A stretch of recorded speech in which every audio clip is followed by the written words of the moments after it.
Buenas tardes con todos, bienvenidos al coloquio de física. El día de hoy el coloquio tiene como título Computación cuántica de la ciencia a la tecnología y será presentado por el profesor Enrique Solano.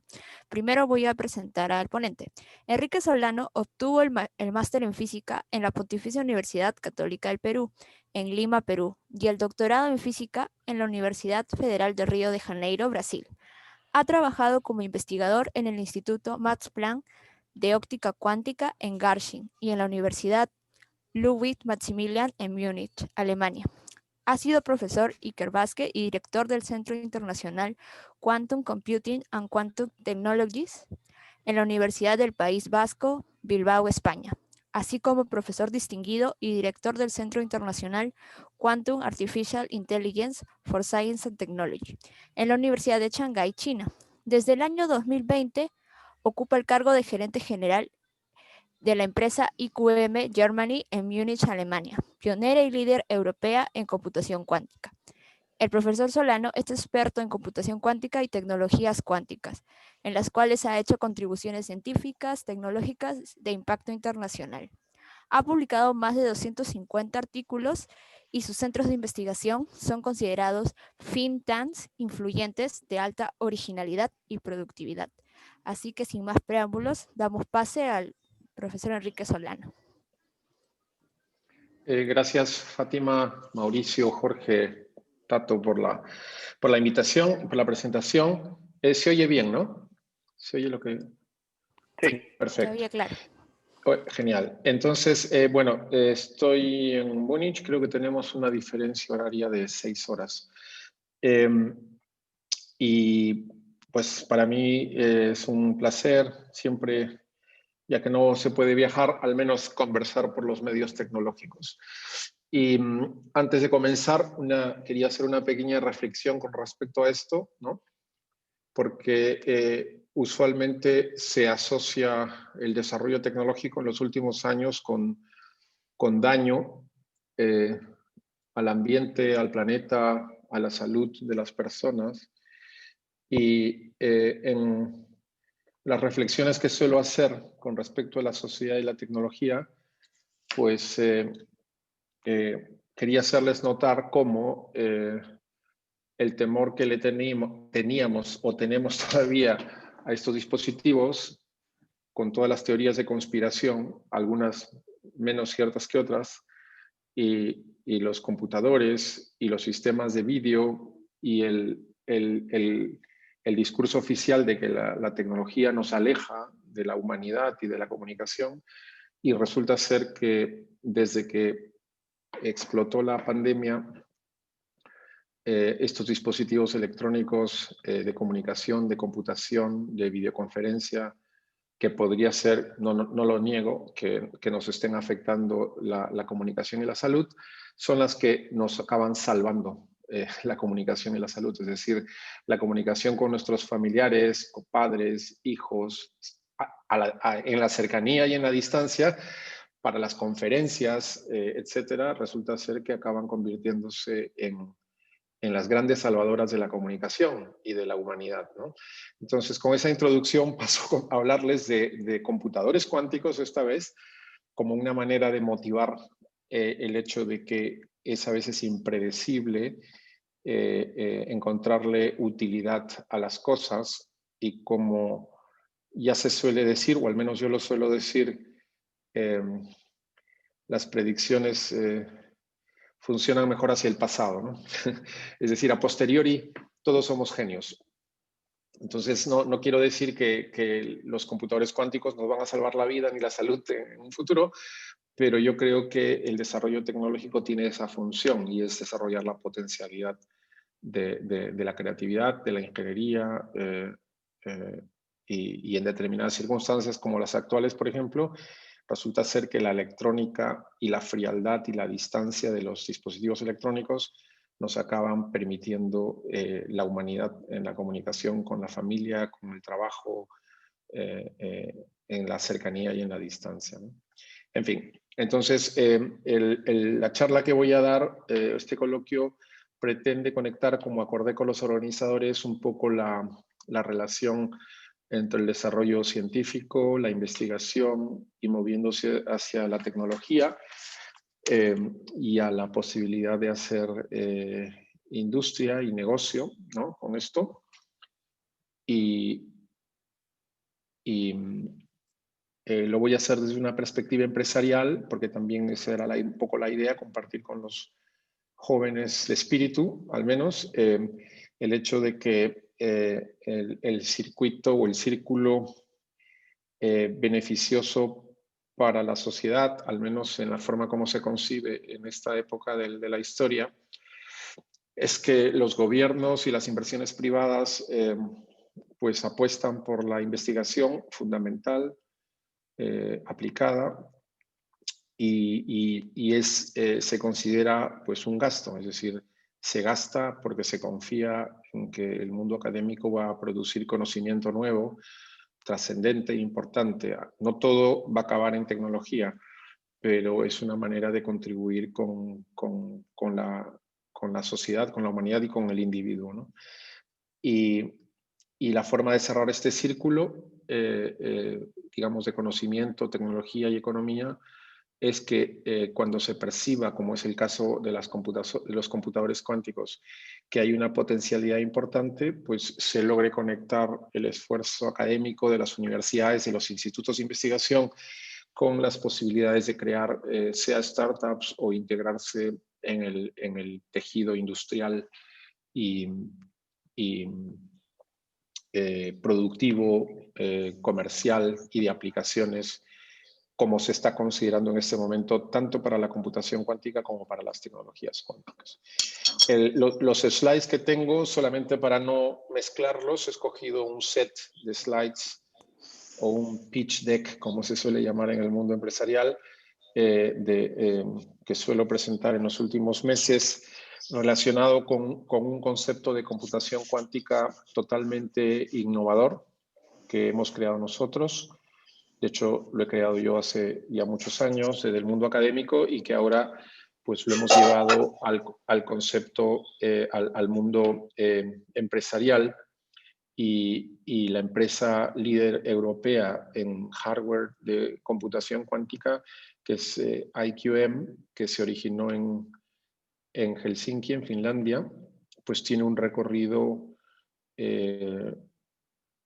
exponencial de talento y de éxito, al cual pues me invitaron a unirme este año y lo he hecho con mucho gusto.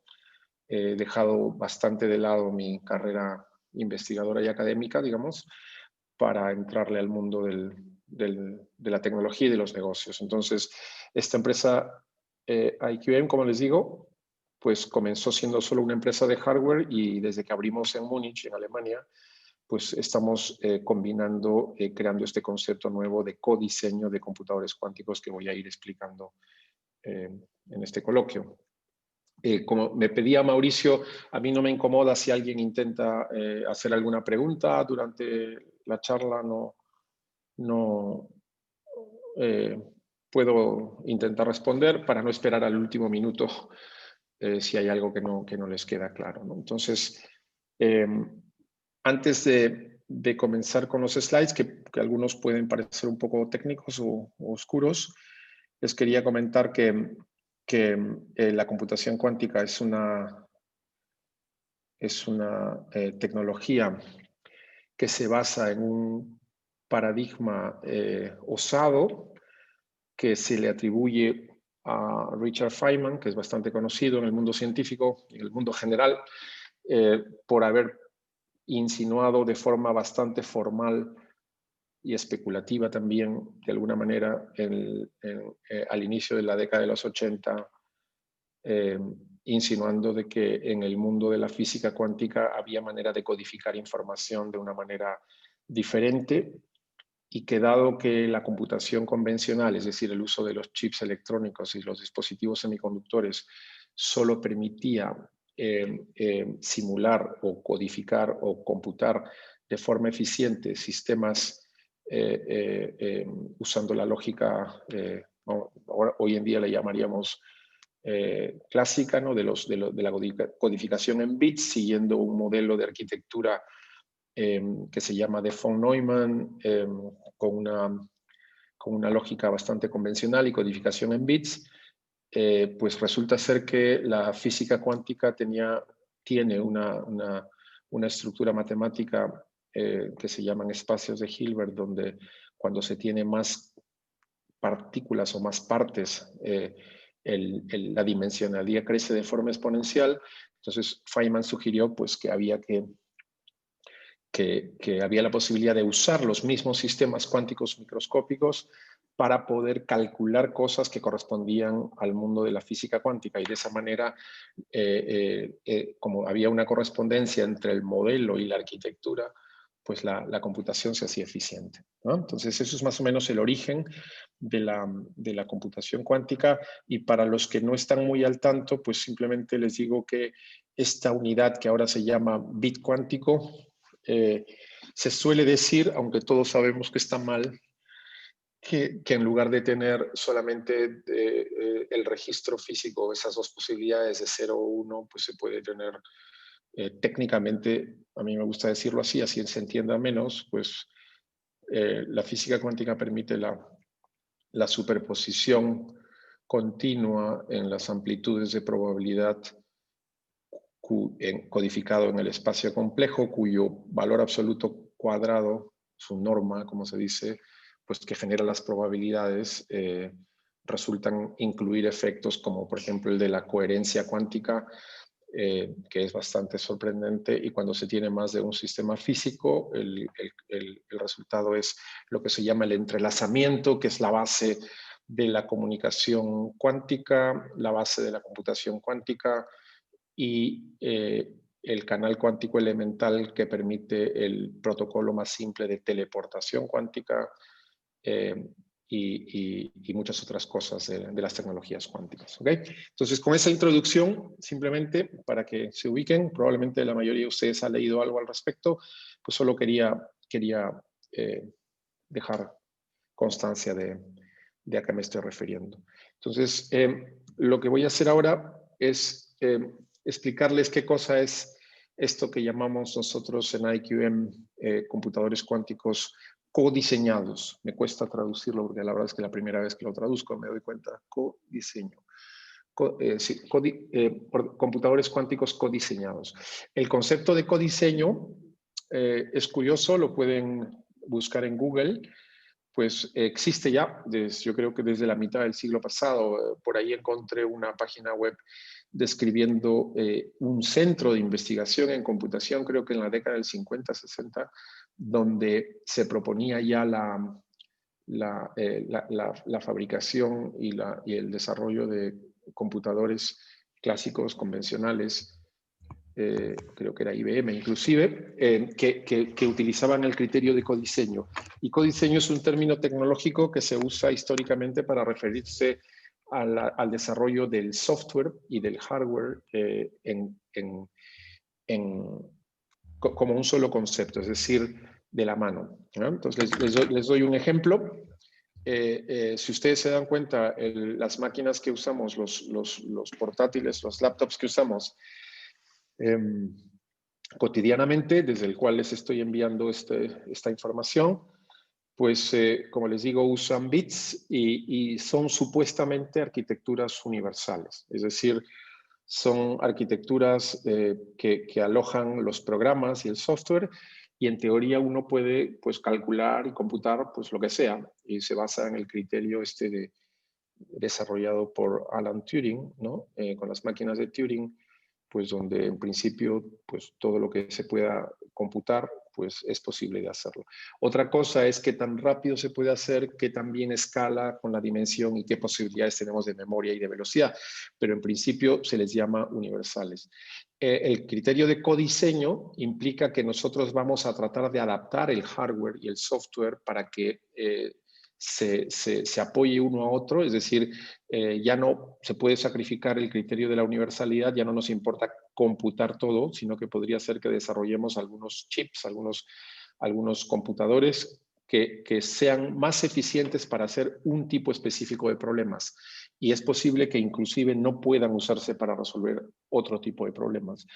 pero concentrándose en la asociación entre software y hardware se logran procesos más rápidos, más eficientes y la codificación más eficiente, ¿no?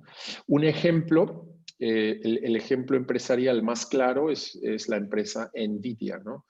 Que desarrolla pues, chips con criterios analógicos o más específicos y que se usan mucho pues, en el mundo industrial y en diversas aplicaciones, ¿no? Entonces, la idea nuestra pionera es que nuestra empresa ha escogido este concepto de codiseño como principio fundamental tanto para el desarrollo o el diseño, la fabricación y las aplicaciones de nuestros computadores cuánticos y sacrificamos el criterio de universalidad y el criterio de corrección de errores de la computación cuántica en beneficio de aproximarnos más rápidamente a una escalabilidad y a una utilidad que les voy a explicar a continuación. A diferencia de lo que hace IBM, Google, Rigetti, IonQ, Honeywell y muchas otras empresas, sobre todo americanas, y que se están siguiendo mucho en Europa, en Australia, en Singapur, Canadá, Japón, China, que son los países que lideran en la computación cuántica, pues resulta ser que IQM pues, ha escogido una estrategia ortogonal de desarrollar un concepto, un paradigma computacional diferente, que les voy a explicar ahora.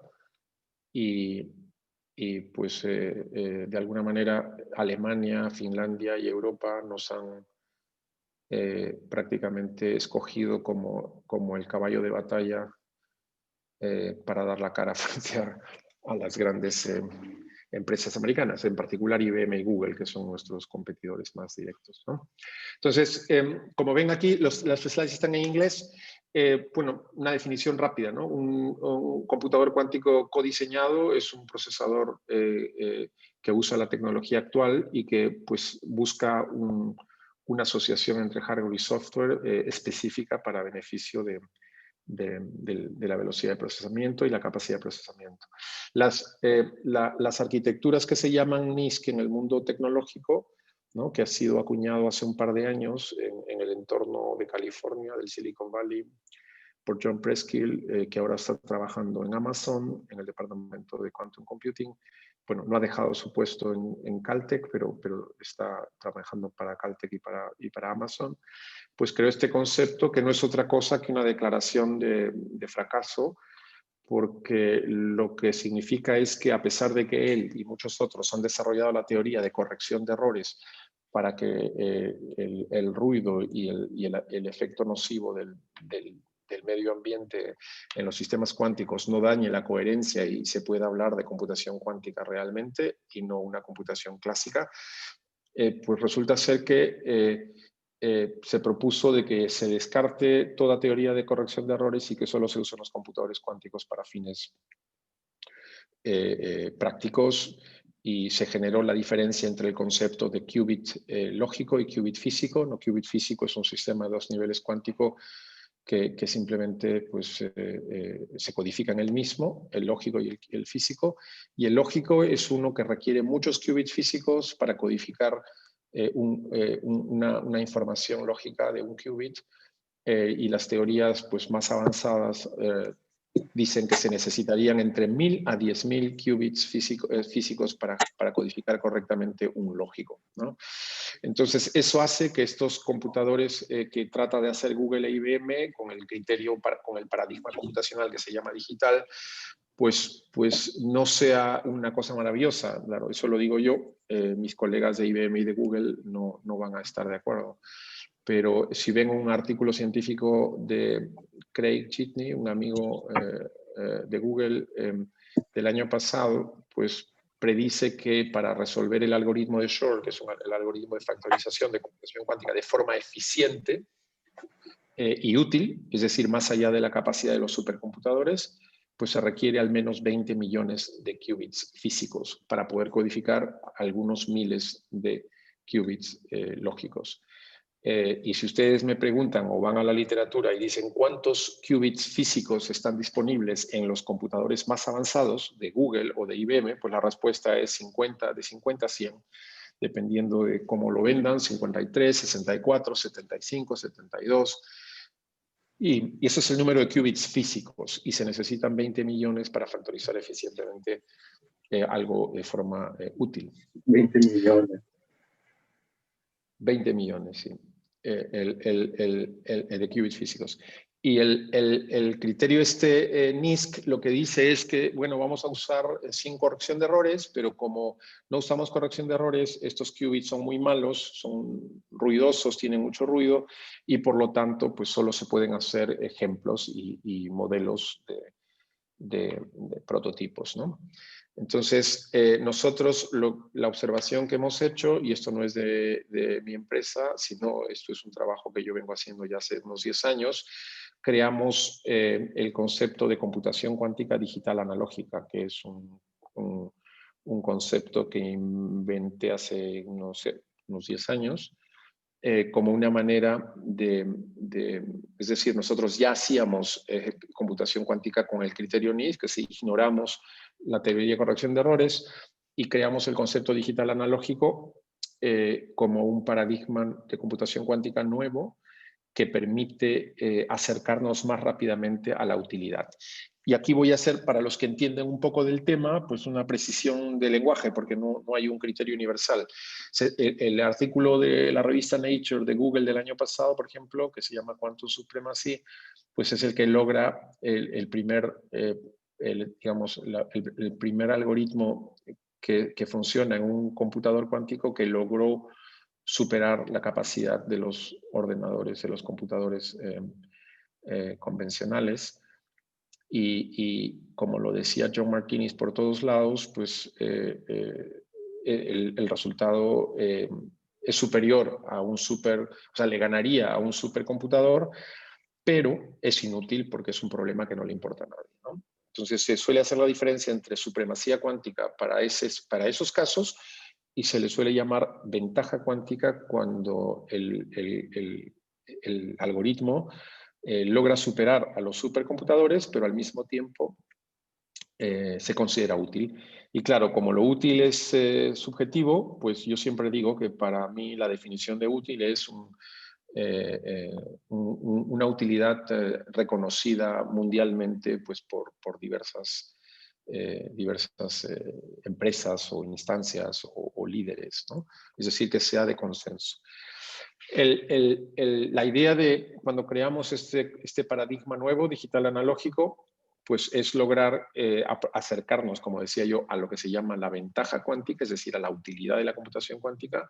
Y a diferencia de lo que ustedes suelen leer, pues difícilmente por ahí voy a meter la pata, pero yo me niego a reconocer que trabajo para el futuro, ¿no? Es algo muy personal, muy mío, pues, y me niego. Yo trabajo para el presente y yo hago cosas útiles ahora. Y mi empresa trabaja para aplicaciones de la computación cuántica útiles, es decir, ventaja cuántica ahora.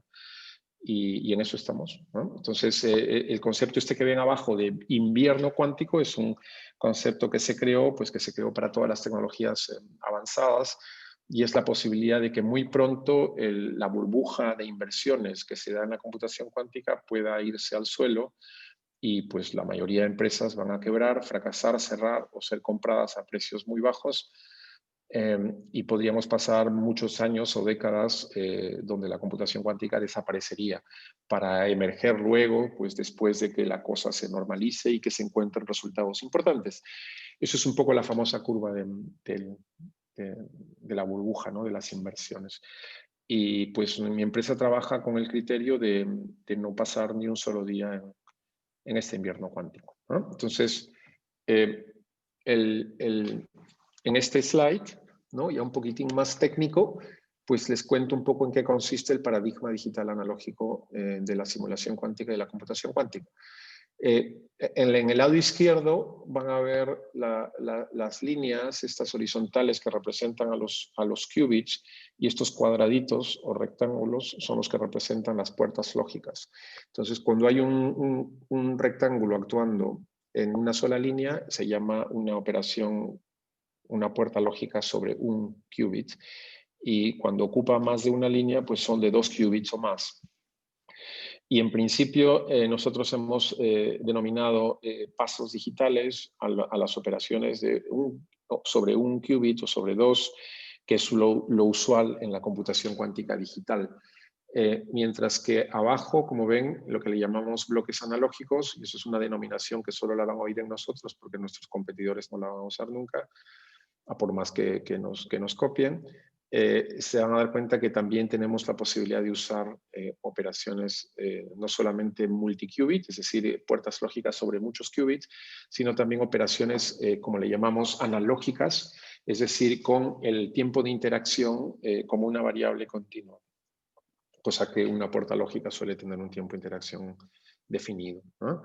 Entonces, combinando estas operaciones digitales, pasos digitales con bloques analógicos, como ven en el lado derecho, pues tenemos bloques analógicos en color rosado y estos pasos digitales en el medio, y combinándolos creamos un algoritmo digital analógico donde para cada paso el tiempo del bloque analógico puede ser diferente, como ven este 1 T2, y hemos demostrado ya desde hace muchos años pues, que este método de codificación de los problemas en algoritmos digital analógicos son más potentes, ¿no? En el lenguaje moderno generarían un volumen cuántico mayor y ahorrarían más el tiempo de coherencia de los computadores cuánticos. Cuando estuvimos desarrollando estos conceptos hace varios años, pues como buenos latinoamericanos que nos interesa mucho la poesía y las letras, pues me gusta acuñar frases potentes, ¿no? Entonces, pues me gusta esta aquí, no la había visto hace buen tiempo. Dejemos que letras al lado complejo, permitamos que la complejidad simule y compute la complejidad. Es decir, en lugar de descomponer todo, como hacemos en estos portátiles, ¿no? En estos laptops, o en los computadores convencionales, que reducimos todo a bits, en la computación cuántica la moda, sobre todo de las empresas americanas, es reducir todo a qubits y todo a puertas sobre un qubit y sobre 2 qubits. Y porque pues yo trabajo en esto muchos años, conozco muy bien los sistemas atómicos, tanto como los sistemas de superconductores, y sé perfectamente, y sabemos perfectamente, porque ustedes también, hay varios expertos allí, pues que estos sistemas físicos tienen muchos otros dispositivos y grados de libertad que permiten una codificación más interesante, como por ejemplo osciladores armónicos cuantizados, sistemas multiniveles, qubits, qtrits, operaciones, en el caso de circuitos superconductores se dispone inclusive de un continuo de modos bosónicos, es decir, si uno va a ver lo que hizo John Preskin en este artículo de Science 2011 y lo que hacen muchos otros, es todo se discretiza y todo se reduce a qubits. Por lo tanto, al final, pues siempre se necesitan millones de qubits. Y en nuestro paradigma digital analógico, pues si ustedes necesitan en el modelo, por ejemplo, un grado de libertad vibracional de una molécula para un cálculo importante en una molécula química, sea para uso industrial, farmacológico, medicina, pues nosotros tenemos el criterio de usar los osciladores armónicos disponibles en el chip para reproducir y computar osciladores armónicos. Es decir, lo que hacemos es permitir que la complejidad de la arquitectura imite y compute mejor la complejidad del modelo. Y eso es un poco la idea de esta frase, de que la complejidad simule la complejidad, ¿no? Este artículo, que es de este año, no sé ni en qué revista está, porque ya no me preocupan mucho estas cosas, que hicimos con la empresa Mercedes-Benz, el grupo de Frank Wilhelm de Saarbrücken, que ahora es director de un centro de computación cuántica en el centro de supercomputación de Jülich, en Alemania, y con mi grupo y el centro que dirigí y que todavía tengo vinculación, QTIS, que creé hace 12 años en España, y bueno, también está la afiliación de China, pues logramos demostrar que un algoritmo bastante conocido y que se puede encontrar en muchas aplicaciones, que se llama este algoritmo de optimización. Si se usa el criterio digital analógico, pues resulta ser que el volumen cuántico es mayor y que se puede ahorrar mucho tiempo de coherencia. Entonces, es un trabajo muy importante porque para un algoritmo bastante conocido demostramos que se puede hacer mejor que los algoritmos digitales como IBM y Google, ¿no? Luego,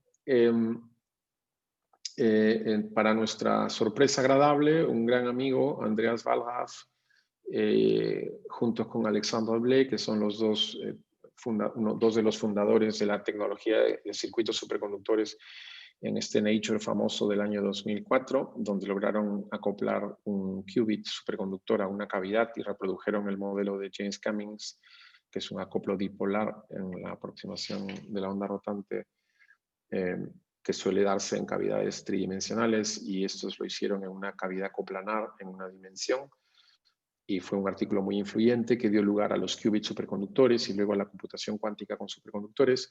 Pues estos amigos de Sherbrooke en Canadá y de Zurich pues lograron hacer un experimento donde usaron esos criterios y demostraron que se puede ahorrar un factor de 3 en tiempo de coherencia y en profundidad del algoritmo, pues usando estos mecanismos digital analógicos. Evidentemente ustedes no van a encontrar ninguna mención a digital analógico aquí, porque es así como funciona la competencia mundial, ¿no? Es decir, me copio, pero no te cito. Y están en su derecho, porque al final es su artículo. Pero, en fin, todo el mundo sabe que este artículo es un algoritmo digital analógico hecho por primera vez en la historia y demostrando que es superior. Los trabajos que tenemos nosotros de estos algoritmos pues ya datan de muchos años y han sido usados en otros experimentos. Pero es importante que haya una verificación independiente. Es una verificación independiente del criterio digital analógico en un computador cuántico de circuitos superconductores, ¿no? Luego, no sé si han visto, este artículo apareció hace unas pocas semanas en la revista Physical Review X y resulta ser que está basado en un artículo del grupo de Google que se publicó hace un mes o dos en Physical Review Letters. En el artículo de Google, lo único que hacían es una puerta de 2 qubits continua, y en este artículo de Zurich lo que hacen es usar esa puerta para un algoritmo, es decir, con una secuencia de operaciones. Y ambos artículos lo que hacen es confirmar que las ideas que tenemos nosotros de computación digital analógica pues funcionan y son mejores, ¿no? Entonces, estamos trabajando duro porque entendemos también que habrá competencia en este mundo digital analógico. En fin, los criterios de codiseño que menciono aquí son criterios que también prácticamente todo lo que les estoy contando lo hemos creado nosotros. Tenemos en la empresa hemos creado el concepto de codiseño de nivel 1, que es coger un problema. Les voy a dar ejemplos de problemas bonitos, súper bonitos y tan bonitos que como casi imposibles. Por ejemplo, resolver las ecuaciones de Navier-Stokes en el régimen turbulento, o la modelización de las transiciones energéticas de una molécula química compleja, que sea útil, evidentemente, o problemas de optimización del flujo del tráfico, que son problemas muy complicados, o problemas que requieran, por ejemplo, inteligencia artificial o machine learning, que son problemas complejos, o problemas biológicos que requieran fenómenos no lineales o no markovianos, es decir, que tengan memoria y que tengan feedback. Entonces son problemas muy complicados y lo que hacemos aquí con este nivel 1 es mapear esos problemas en algoritmos digital analógicos, no mapearlos en algoritmos digitales como hace Google e IBM, sino digital analógicos para que sean más compactos. En el nivel 2 lo que hacemos es diseñamos nuevas arquitecturas, porque en el criterio de estos computadores NISC nadie dijo que tienen que ser arquitecturas con geometrías cuadradas, y lo que nosotros estamos haciendo es modificar las geometrías a triangulares, hexagonales, para un mapeo más eficiente. Y en el codiseño de nivel 3 lo que hacemos es usar osciladores armónicos, Qtrit, sistemas multiniveles y todo lo que esté disponible en el menú del chip del computador cuántico. Solo para la información de los que no están familiarizados con la arquitectura, pedir que un chip de un computador cuántico tenga acceso a osciladores armónicos, sea discretos o continuos, pues es de una trivialidad total, porque existen desde hace mucho tiempo, ¿no? Entonces, la ventaja de estos criterios que se llaman de codiseño, pues son diversas. Creemos que es la manera correcta de acercarnos a la utilidad, a la ventaja cuántica. Creemos también que es una manera inteligente de competir desde Europa con los grandes monstruos tecnológicos americanos y lo que se viene de China, ¿no? No sé si mencioné al principio, el volumen de inversiones al inicio de los años 2000 pues era de unos pocos millones para un área que se llamaba información cuántica o fundamentos de física cuántica o cosas por el estilo. Luego subió pues, en la segunda década tal vez a decenas y algunos cientos de millones, y pues en esta década estamos entrando a las inversiones de millardos de dólares o de euros, como se dice en España, o billones, como se diría en Estados Unidos, ¿no? Y en Perú creo que se entiende así. Es decir, de miles de millones de dólares son las inversiones. China, por ejemplo, donde he trabajado varios años, pues ha superado ya de largo los 10.000 millones de dólares de inversiones. Europa está en algunos miles de millones, Estados Unidos también, India acaba de anunciar más de 1.000 millones de euros, y programas similares los tiene Israel, Singapur, Japón, Australia, Canadá, ¿no? Entonces es un poco la perspectiva, y para poder competir y crear mercados y buscar aplicaciones tecnológicas, pues para mí la originalidad es crucial.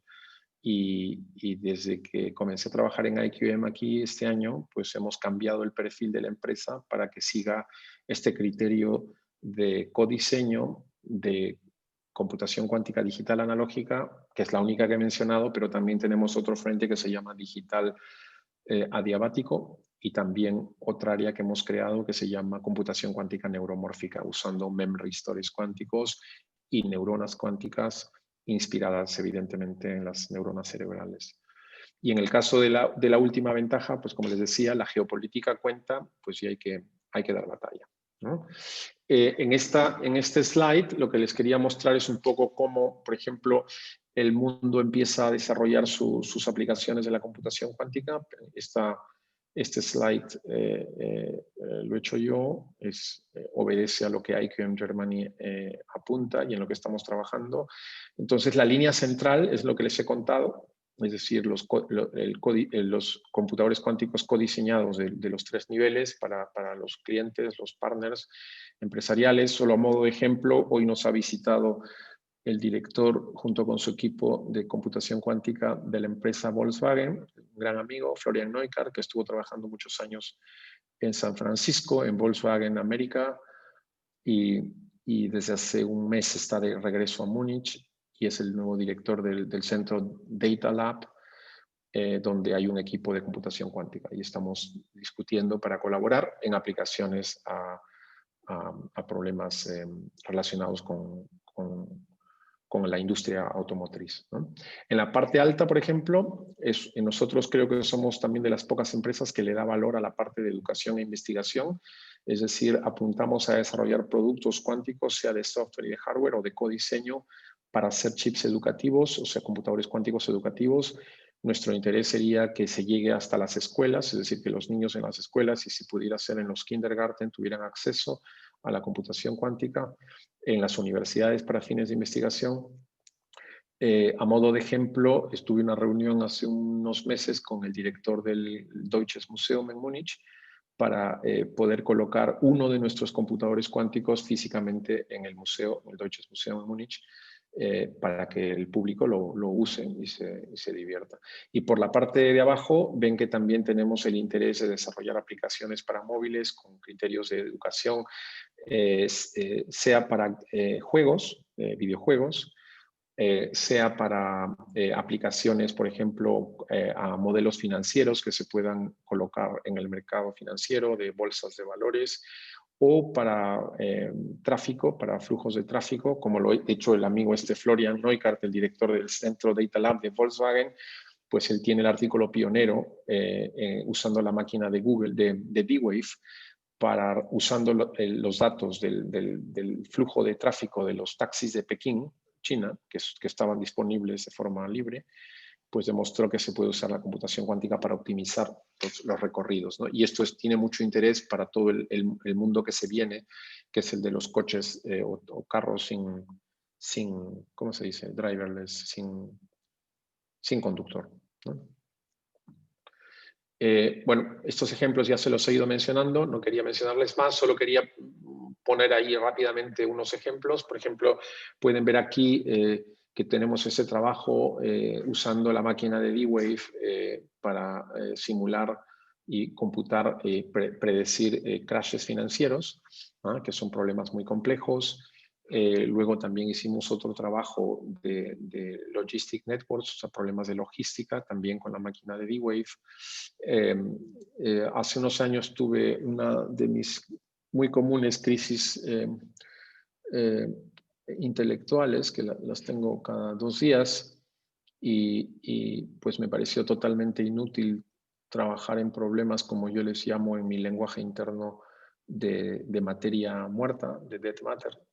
Y se me ocurrió pues traer todas las normas de la biología y de la evolución darwiniana pues al mundo de la física cuántica, y creamos el concepto de vida artificial cuántica. Y no solamente lo creamos, sino que tenemos un artículo donde tuvimos que primero definir qué cosa era partial, o sea, clonación cuántica parcial, porque a pesar de que las moléculas de ADN, ARN y muchas otras moléculas más pequeñas tienen la posibilidad de reproducirse o de copiarse a sí mismas,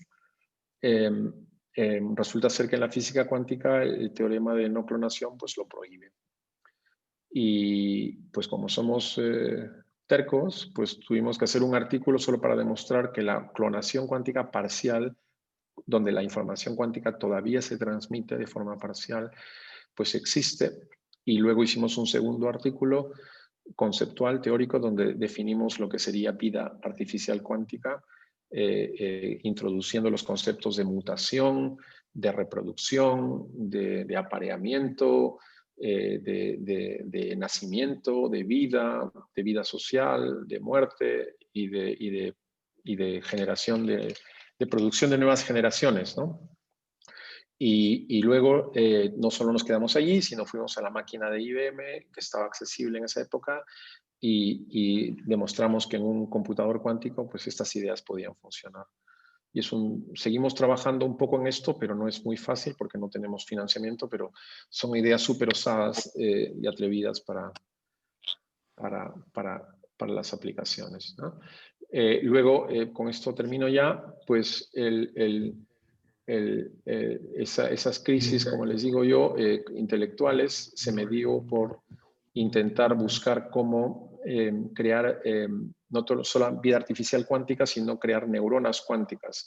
Y desarrollamos el concepto de memristores cuánticos. Tenemos el artículo pionero con la primera cuantización de un memristor, que es un dispositivo que no sé si han oído de él, pero van a oír mucho porque IBM y Hewlett Packard están trabajando desde hace años para desarrollar, o sea, van a salir computadores comerciales basados en memristores para procesar con un criterio de computación clásica, pero no muy convencional. Es decir, no son arquitecturas de von Neumann propiamente, pues van a implementar algoritmos más de inteligencia artificial y de machine learning de forma más eficiente y con un bajísimo consumo de energía.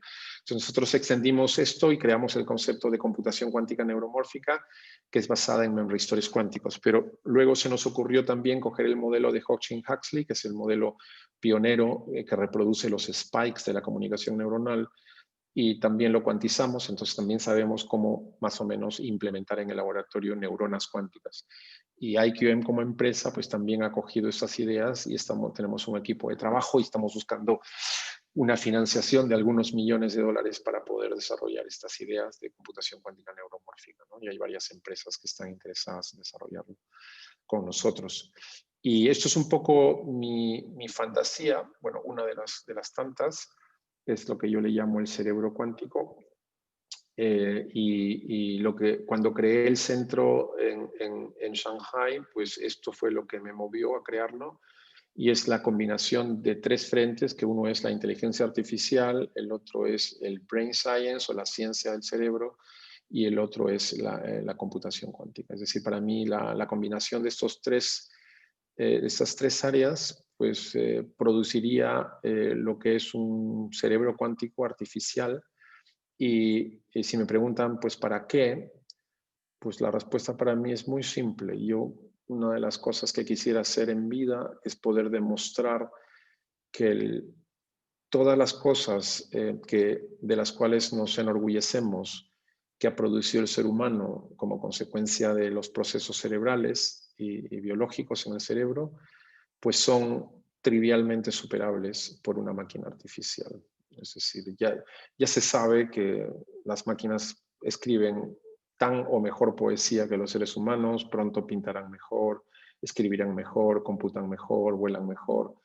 Pues a mí me gustaría seguir por esa línea, y mi objetivo no es querer copiar a un cerebro, porque es imposible copiar un cerebro. Para copiar un cerebro necesitas otro cerebro, pero sí lo que es muy fácil es superarlo. De la misma manera como los aviones han superado a los pájaros, ¿no? Entonces, con eso termino, con este slide, y ya estoy a su disposición para comentarios, críticas y preguntas.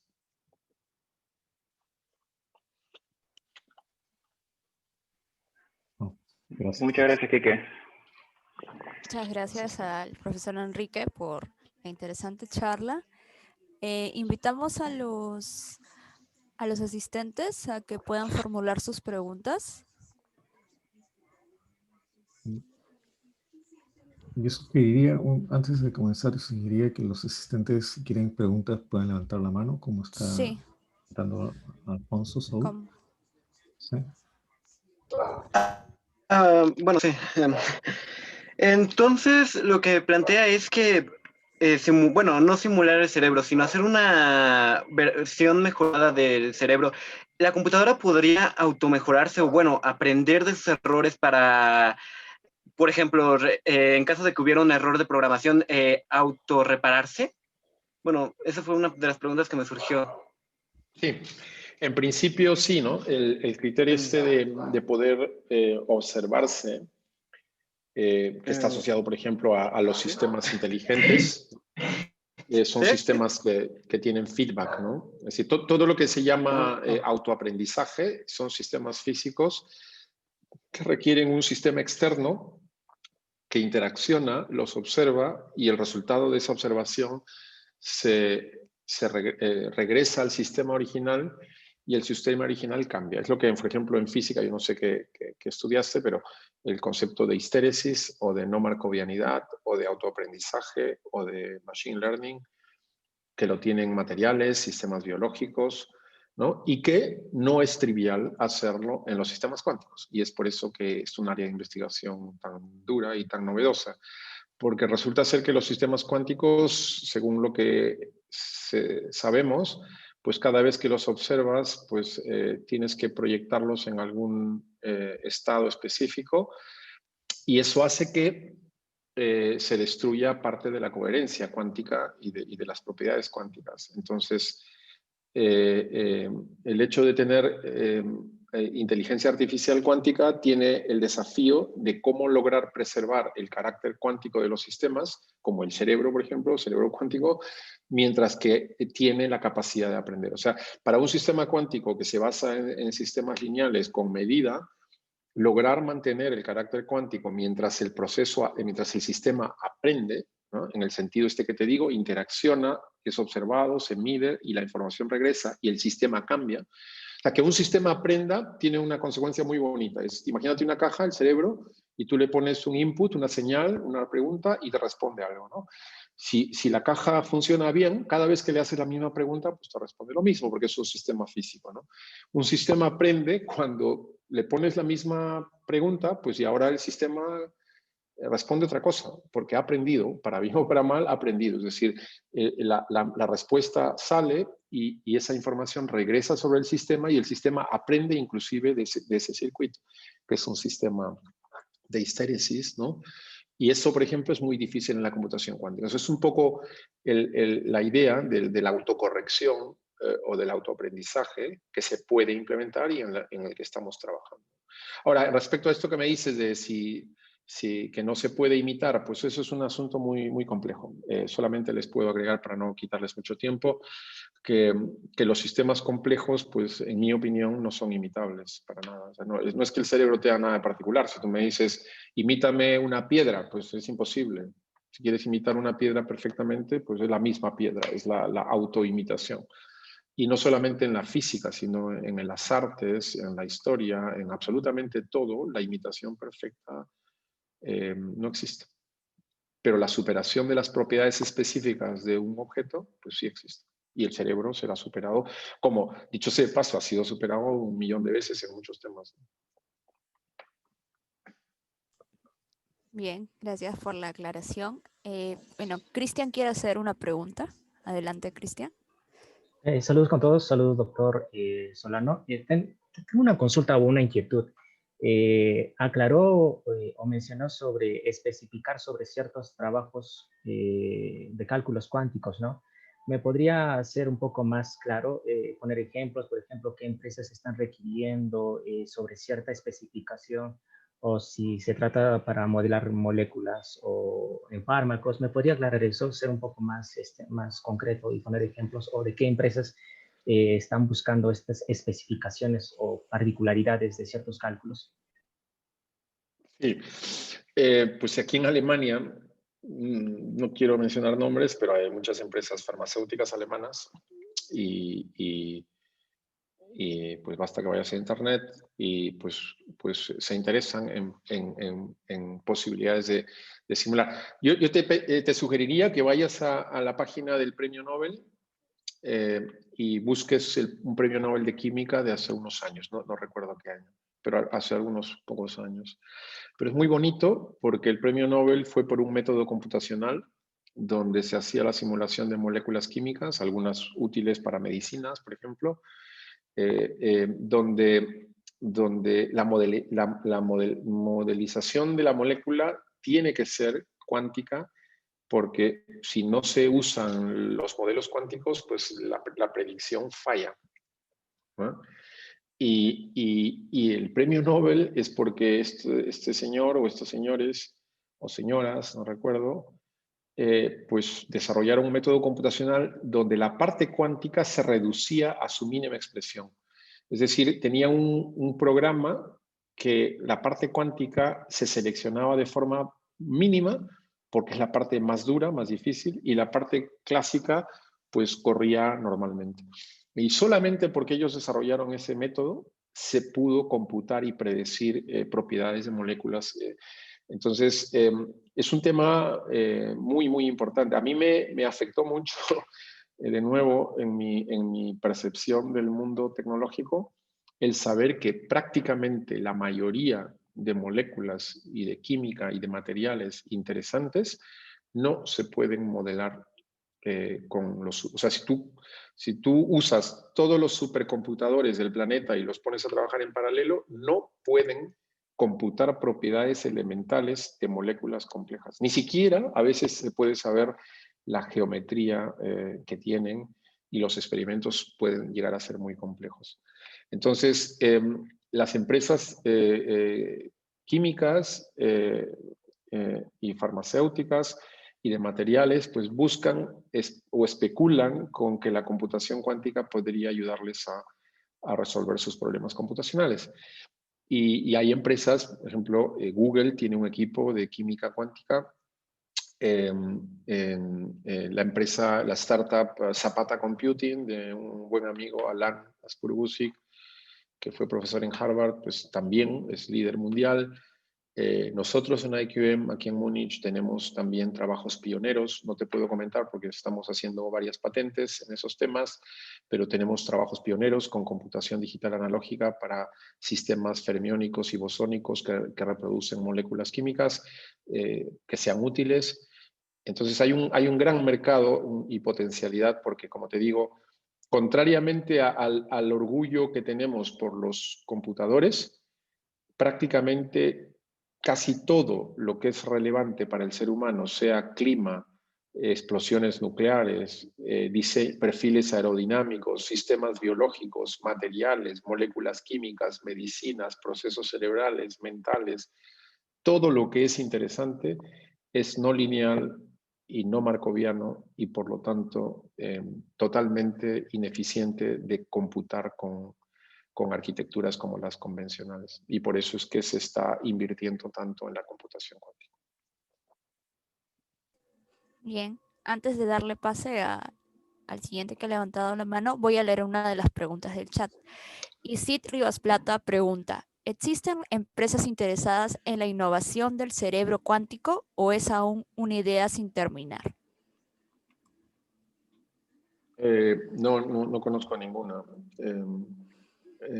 Eso se me ha ocurrido a mí desde hace varios años y prefiero no mencionar. Tengo conversaciones con algunas grandes empresas, pero a un nivel todavía...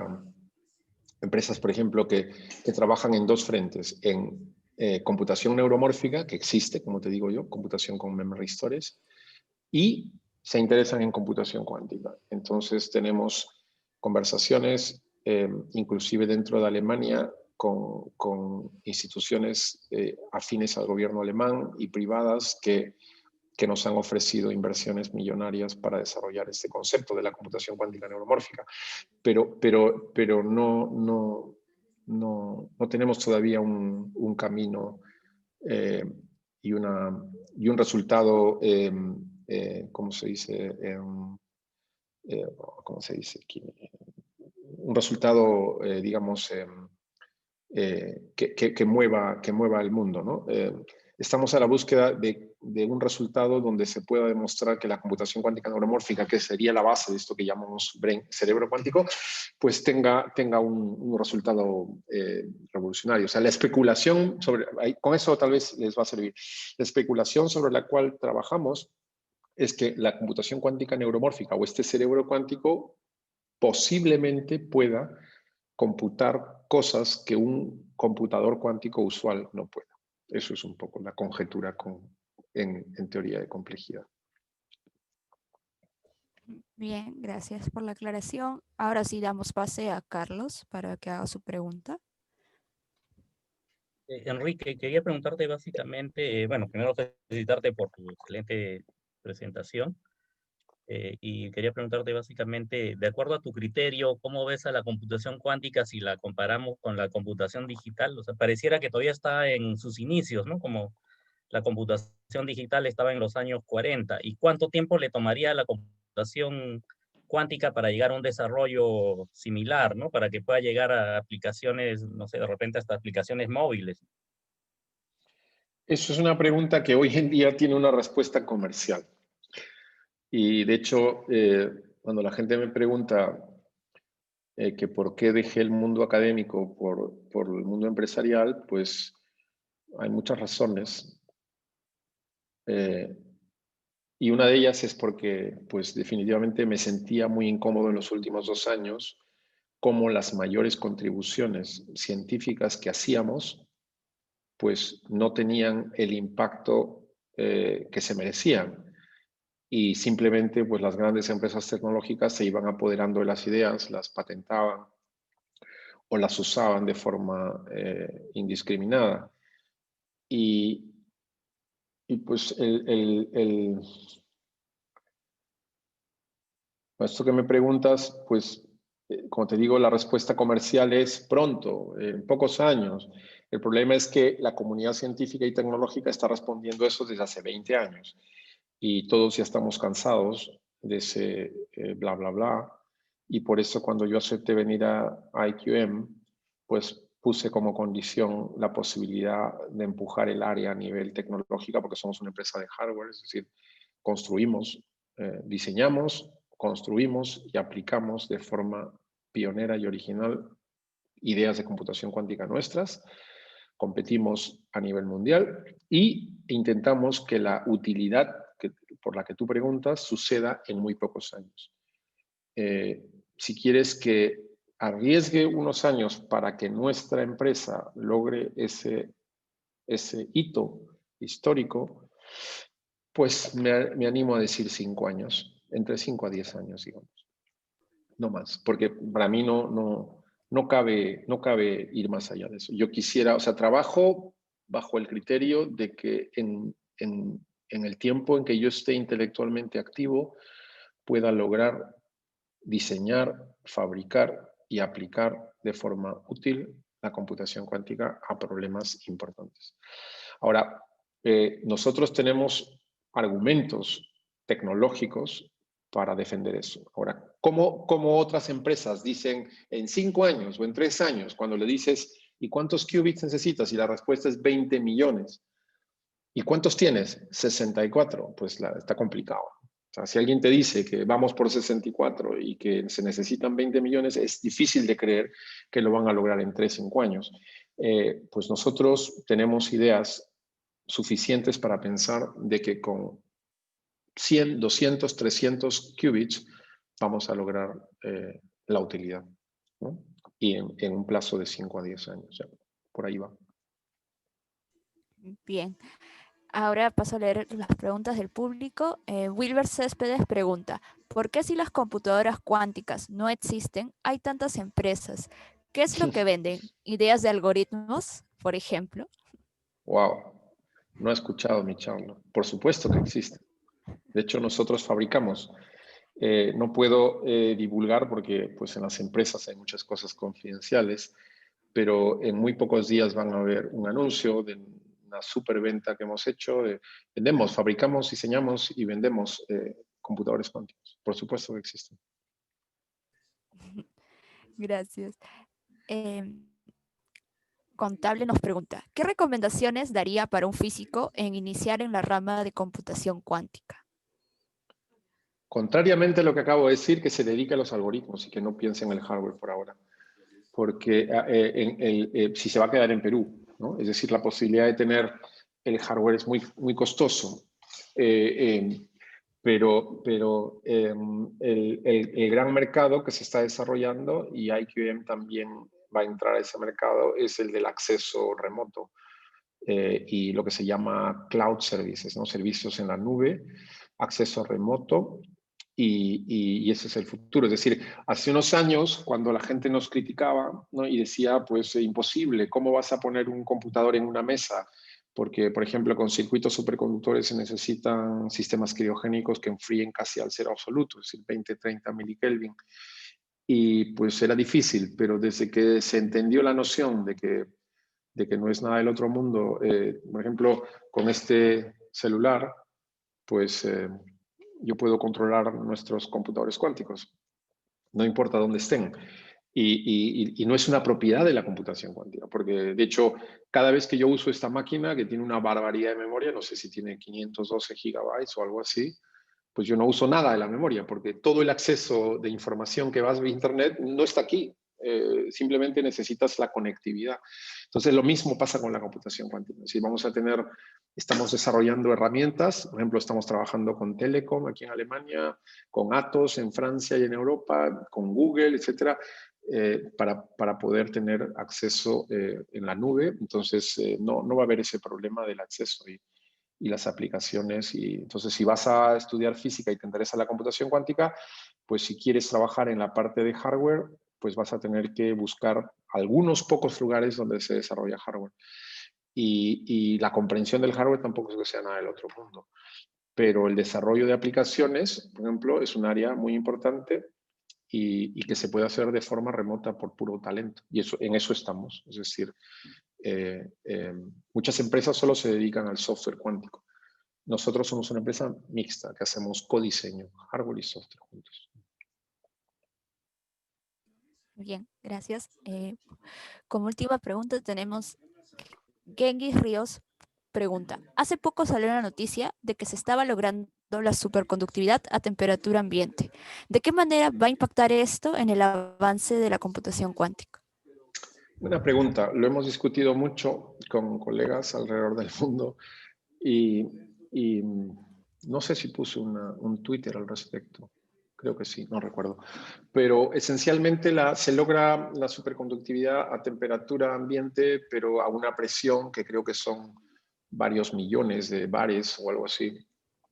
Entonces, hay un principio fundamental en la vida y en todo, que es el principio de la conservación de la dificultad, ¿no? Que pues pocas veces se viola, pero yo creo mucho en eso, ¿no? Y de alguna manera el hecho de que necesites una presión tan alta impide el acceso fácil, ¿no? Entonces, estuve pensando cómo usar la computación cuántica con esa superconductividad y la única manera sería poder meter el algoritmo, el control, la medida, todo dentro de un sistema de alta presión que probablemente no resista. Entonces es muy complicado. Como casi todo lo que se anuncia en la prensa, ¿no? Ya como estoy demasiados años y muchas décadas en este business, en este negocio de la física y de la tecnología, pues yo te digo que pues lee cualquier titular espectacular y lo más probable es que sea falso, ¿no? Sobre todo si sale en revistas de alto impacto, porque la forma comercial como se informa de marketing pues lidia mucho y colisiona con la verdad científica, que suele ser mucho más reducida. Entonces, pues sí, espero que sea un área importante, que siga desarrollándose, pero no le veo todavía ningún impacto a la computación cuántica por ahora. Bien, ahora sí, la última pregunta para cerrar. ¿Qué grupos de investigación en el país, en el extranjero, y qué libros en el campo de la computación cuántica recomienda? Libros, pues no hay. Yo no sé, la última vez que he abierto un libro, la verdad, será hace 10 años. No suelo ver libros. Los libros, todo lo que está en libros ya pasó de moda. No leo libros. El libro tal vez mejor escrito sea el de Nielsen y Chuang del año 2000, pero ya está totalmente fuera de lugar. No, libros no. Yo creo que la búsqueda libre en Internet, Wikipedia, y hoy en día hay muchos blogs, y por ejemplo los blogs de IBM y de Google son muy buenos y pedagógicos. Y en YouTube también hay muchas cosas importantes de grandes empresas. De IQM también pueden ver. O si no, escuchen mis charlas. Bien, bueno, una vez más le agradecemos su presencia.